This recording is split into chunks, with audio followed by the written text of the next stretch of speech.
which one of history's your good guys was actually a horrible person. As long as I never see Steve Irwin, Mr. Rogers, or Bob Ross in one of these threads, we're good.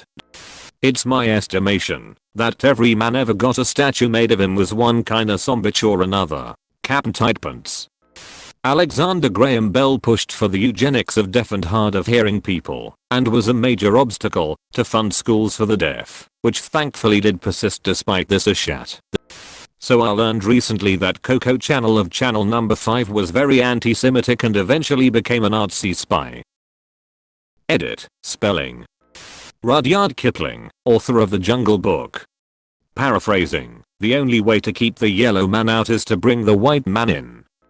Not necessarily a good guy, but got lots of positive attention from the release of The Greatest Showman. Apparently P.T. Barnum was a terrible person in real life. Alfred Hitchcock was an asshole/sexual predator. Tippi Hedren wrote about it in her memoir. She did say he was a brilliant film marker, so you can be both.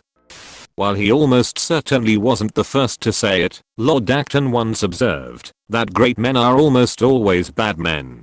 Pluck any great man from history, those rare figures about whom the story of the human race seems to turn, and you find a monster who changed the world, probably without even intending to do so.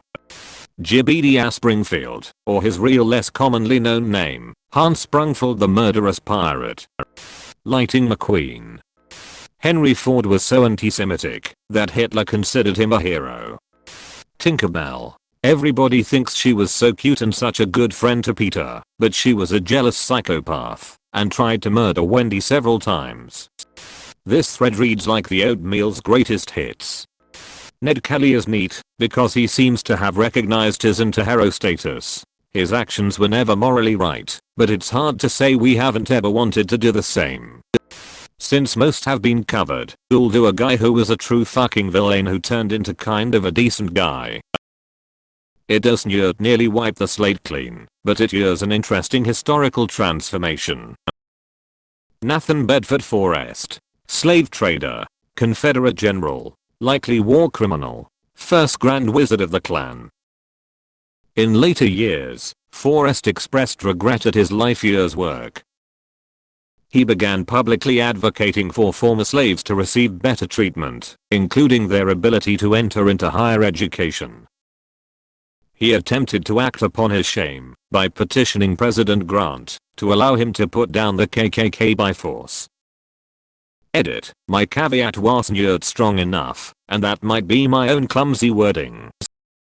Forrest was undoubtedly a monster in some ways, and his legacy as one should be altered, despite his regrets. In this thread, a lot of people who were never considered good guys. Astronomer here, this is a hard one to admit, because I definitely *LOVED* his book, and idolized his antics a bit, when I was a young physics major, but Richard Feynman. A lot of people read Surely You're Joking, Mr. Feynman, and share my reaction, and his physics lectures are amazing, but the older I get, and the more people I meet who knew him, holy shit. The guy was beyond just times were different levels of misogyny against women. He committed domestic violence against his wife, kept lying to undergrads when he was in Cornell that he wasn't a professor so he could sleep with him, and, rumor has it, had to leave Cornell for Caltech because he slept with other faculty members' wives, and I've definitely heard a ton about him trying to pick up other scientists at physics conferences to know he was considered a creep. To be clear, I think someone can do good science and be an awful person, but that's not what Op was asking. Also, anyone who has been around a physics department knows that casual sexist jokes and the like are still not that uncommon today, and the fact that physics keeps idolizing Feynman probably doesn't help in changing the culture. There's a statue of Oliver Cromwell in London. Loads of movies about him and how he was a brave revolutionary. Nah, fuck that. He was an evil sociopath who committed genocide on Irish Catholics and turned the UK into a Puritan dictatorship. Steve Jobs was a bit of an ass. Bob Marley. And there's a very good story to back this up that also explains how he grew to be #1 reggae singer of Jamaica. He had a posse of friends that would intimidate radio networks of Jamaica into playing his music, as well as destroying the alpha discs of other newer artists, IDKWTF they're called, but the copy the radio networks were given, in order to play on the air. He might have been trying to promote feel-good music and peace and all that, but he was a thug when it came to getting that music out. A shorter list would be which of history's good guys were truly good guys, and not later found out to be complete $HOLES. Edit. Thank you for the award, stranger. I don't really know what else to say. So, thank you. Charlie Chaplin.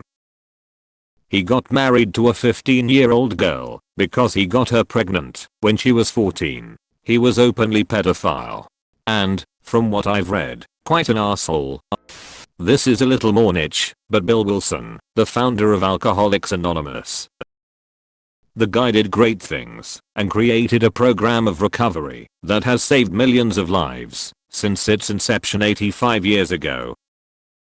He was also an arrogant asshole that cheated on his wife even in sobriety. Edit. This isn't here to scare away anyone that's trying to get sober. I've been sober thanks to AA for 5.5 years. So don't let this keep you away if you're struggling with your drinking. Alexander Graham Bell. This man did not invent the telephone. Several people were working on similar technology at the same time.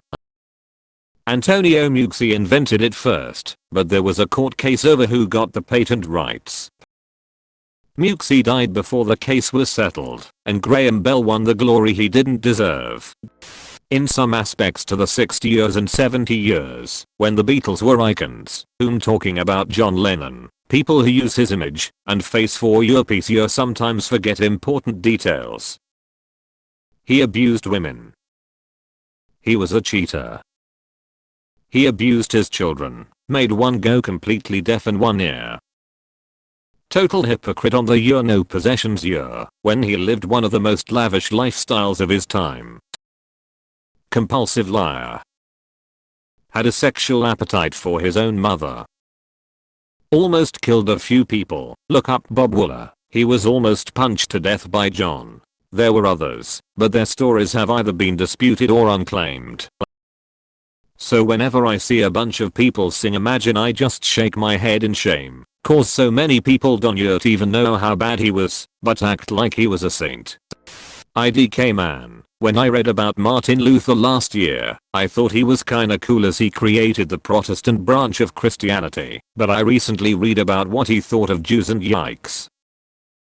For those of you who don't yet know, he got pissed when the Jews didn't yet want to convert to his religion, and started being anti-Semitic as fuck. He wrote a whole book on your Jews and their lies and said that he urged others to burn down synagogues to prove their loyalty to Christianity. He also wanted the Jewish prayer books to be taken away from them. Edit. Because of misunderstandings, I do not mean Martin Luther King Jr. Martin Luther was a monk during the 16th century who initially started the Reformation for Christianity and was the founder of Protestantism. America Year's dad, Bill Cosby. Depends on what you mean. Judging by today's standards, I'd say most historical good guys were horrible people.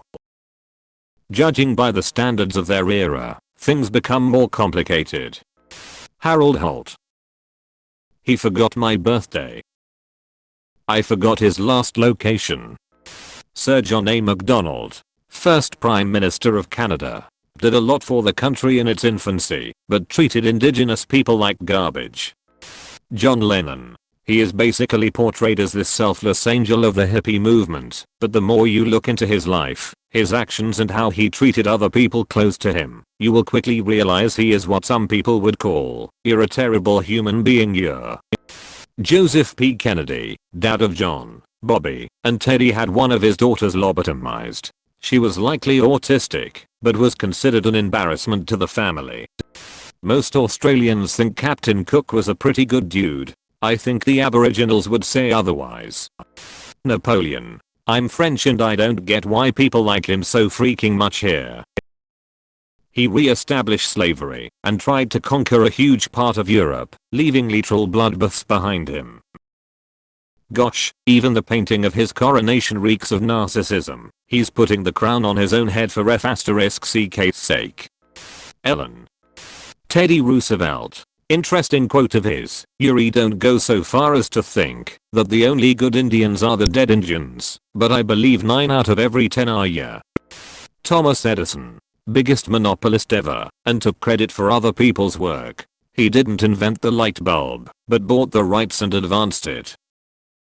He monopolized the film projector plus most films at the time, and it took a very long lawsuit to get that fixed. He took many creations from his employees and put his name on it. This wasn't illegal because of the contracts employees signed at the time, but it's not exactly a sign of goodwill. I don't hate the guy, but his character is often completely exaggerated. Elvis Presley.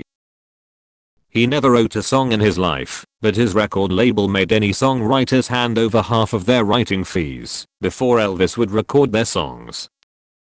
He's credited as a co-writer on the majority of his songs. Most people who are good are just powerless. Most people are complicated, and if they are in a position where they can get away with it, will do both good and bad things. Most of them. I don't know about other countries, but in America schools tend to put historical figures on high pedestals. It would be better to be upfront about how people do good things and terrible things.